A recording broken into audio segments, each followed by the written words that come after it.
Olá, bom dia. Estamos de volta com o Expresso da Manhã consigo até às 8 horas. Vamos falar de habitação no país. Recentemente teve lugar em Maputo um encontro onde foi lançado o perfil do setor de habitação e dados apontam para que 90% ou acima de 90% da população moçambicana recorre à autoconstrução para resolver a questão da habitação e o nosso convidado é Diniz, da ONU Habitat, para falar deste grande problema que preocupa a população moçambicana, em particular o jovem, né? O problema da habitação. Exatamente. Bom dia. Bom dia.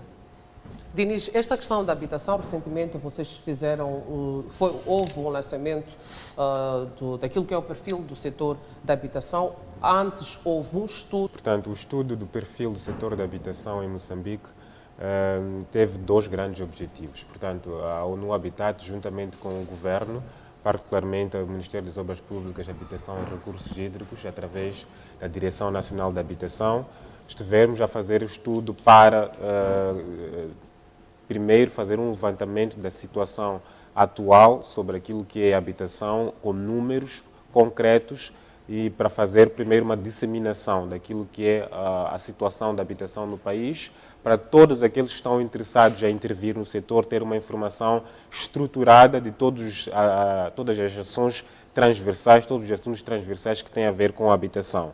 E outro grande objetivo era suporte à implementação das políticas atuais existentes que estão viradas para o campo da habitação. Nós sabemos que a última Política Nacional de Habitação foi aprovada em 2011, mas de lá até aqui a implementação tem-se visto muito pouco da implementação desta política. Portanto, o estudo é mais um documento para apoiar também a implementação desta Política Nacional de Habitação e vários outros estudos e projetos de outros stakeholders que têm a ver também com o campo da habitação. No momento em que vocês faziam esta recolha de dados no terreno, nesta interação, quais são os pontos mais críticos que vocês obtiveram por parte dos visados neste estudo? Bom, de princípio nós asseguramos daquilo que eram os grandes princípios estabelecidos dentro da política e fomos ao campo obter mais ilações daquilo que era a realidade da comunidade. Do que advém de lá, em termos concretos, é que eles têm enormes dificuldades no acompanhamento e na provisão de infraestruturas, de solo infraestruturado para poder fazer a sua habitação. Porque em todos os casos em que nós encontramos, tanto nas várias regiões que nós visitamos, porque foi um estudo que fizemos ao nível nacional, tanto aqui no sul, no centro como no norte do país, houveram visitas e conversas com a comunidade, constatamos duas grandes questões. Primeiro é que a população tem limitação em ter infraestrutura ou solo infraestruturado, por um lado, e por outro lado, a população constrói sem uma assistência técnica por perto, ou seja, eles constroem por si só, sim senhor, porque mais de 90% da população constrói por si só as suas próprias casas, mas daí a qualidade dessas casas às vezes entra em questão. Portanto, a qualidade da habitação e a provisão de solo infraestruturado são os grandes pontos que nós temos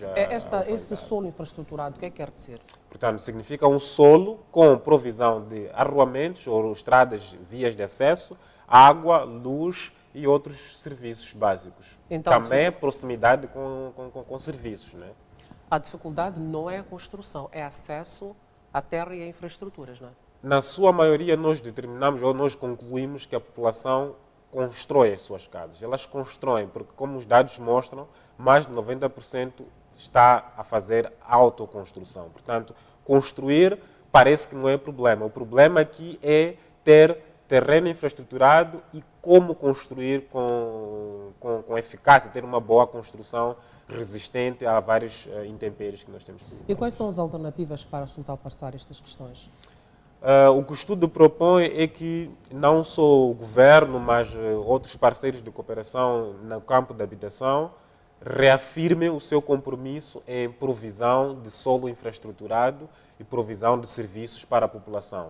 Há alguns projetos, tanto iniciativas do governo como de outras entidades, que têm atuado neste campo de provisão de solo infraestruturado. Mas esse projeto, essas iniciativas são curtas e são poucas. Têm que ser continuadas, têm que ser reafirmadas e têm que ser aumentadas as ações nesse campo de atuação. Portanto, isto ia de maneira a melhorar a qualidade de vida das pessoas, porque as pessoas teriam condições em termos de acesso à infraestrutura, teriam condições em termos de acesso a serviços.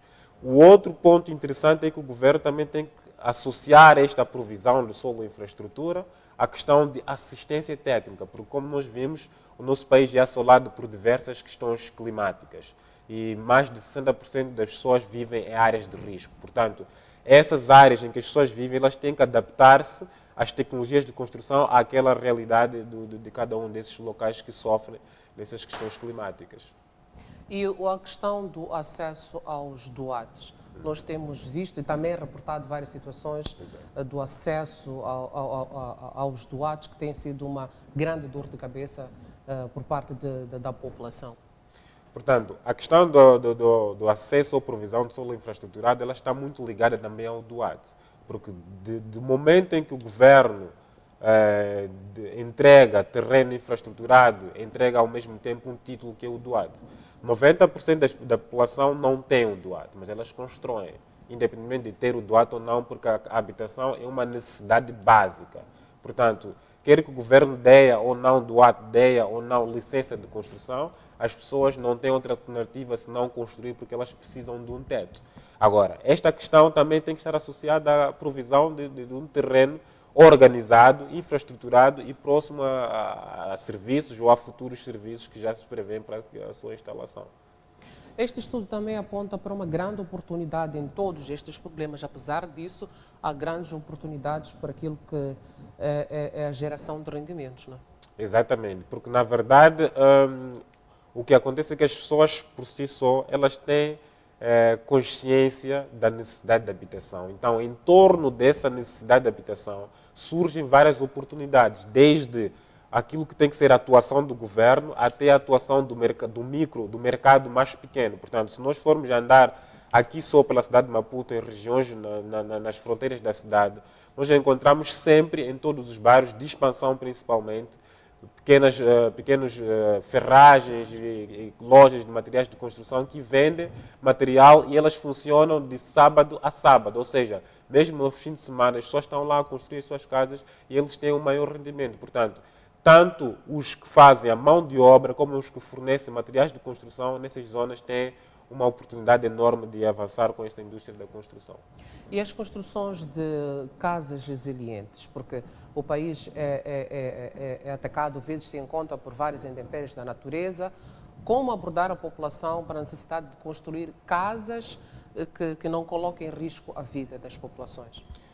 Neste capítulo é importante lembrar que a abordagem de uma habitação resiliente assenta-se sobre alguns pilares.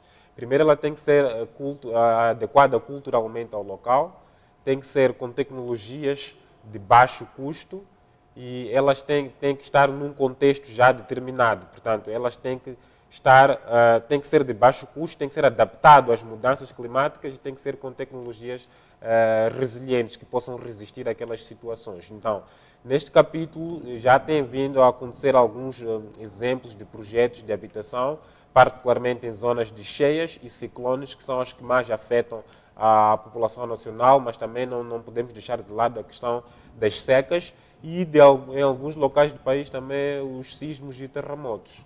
E essas tecnologias elas são feitas no sentido de adaptar a situações específicas, não é? da comunidade, porque o país é assolado por essas principais 4 alterações climáticas, mas há zonas em que elas cruzam-se, ou seja, podemos encontrar uma situação em que há zonas em que elas sofrem ciclicamente de cheias, mas também em alguns momentos já há ciclones ou mesmo a situação das secas. Os projetos, nesse sentido, têm que ter, basicamente, estruturas elevadas, têm que ter tanques para recolha de água e têm que ter uma estrutura reforçada para evitar com que as chapas ou as coberturas das casas possam danificar-se ou desaparecer com o aparecimento de ciclones ou ventos fortes. E quais são outros pontos mais importantes deste perfil do setor da habitação? Um dos outros principais pontos do perfil do setor da habitação é que nós temos que reparar na questão, agora não só da resiliência, também como eu ia já entrar neste capítulo, porque a resiliência tem a ver com a questão das mudanças climáticas, mas os grandes pontos que eu volto aqui a repisar têm a ver com a assistência técnica e com a provisão de infraestrutura.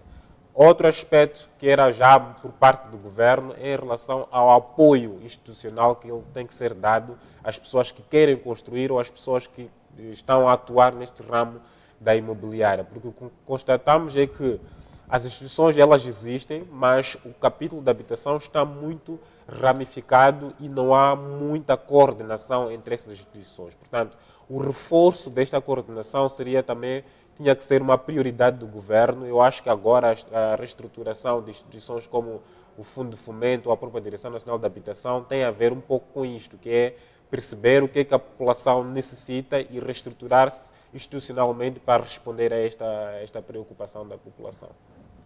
Exatamente, estamos mesmo a conversar um pouco sobre esta questão da habitação no país com Denis. Denis, foi lançado recentemente em Maputo um estudo sobre o perfil do setor da habitação. Depois ao escutarem todos aqueles setores com quem vocês estiveram reunidos, quais são os subsídios mais importantes que se pode aproveitar? De feito, depois de nós constatarmos essas situações todas, nós levamos a um debate em público, como a TV Sucesso teve a oportunidade de comparecer nesse estudo, e dali nós queríamos que as pessoas, por um lado, confirmassem ou não aquilo que eram as nossas constatações e nos dessem também orientações de como seguir. Na verdade, as constatações foram elas confirmadas e reforçaram-se principalmente a questão do poder financeiro da comunidade, que é muito baixo. Portanto, a renda da nossa comunidade é muito baixa e a ideia é reparar um pouco para aquilo que se chama agora do informal, daquilo que é a autoconstrução, daquilo que é o arranjo em termos de provisão de infraestruturas, etc., que a população por si só batalha para conseguir isto. Portanto, a ideia é sair um pouco daquilo que é a formalidade, porque a população não consegue, com a renda que tem, sustentar-se, e ir um pouco para assistir como é que as pessoas por si só fazem.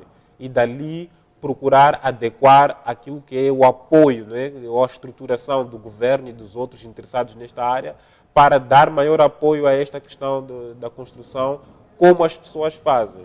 Então, é assistir as pessoas a fazer melhor, em termos de assistência técnica nas tecnologias de construção, para construir melhor e para também estar em áreas seguras e livrarmos de questões de alterações climáticas, e depois também assistir elas na questão da infraestrutura, na provisão da infraestrutura e dos serviços. Né? Denis, mesmo para finalizar, últimas considerações.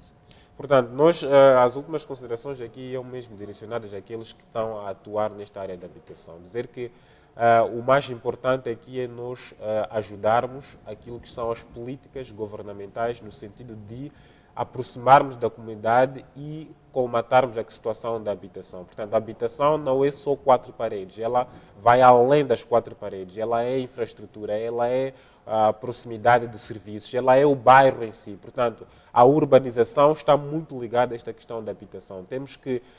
A última consideração seria mais ou menos de apelar aos grandes intervenientes no setor da habitação de colaborarem não só com o governo, com as outras instituições, para nos aproximarmos da comunidade e realmente trazermos aquilo que elas precisam, que é a infraestrutura, que é a assistência técnica, em vez de habitação fechada, porque a habitação não é só 4 paredes.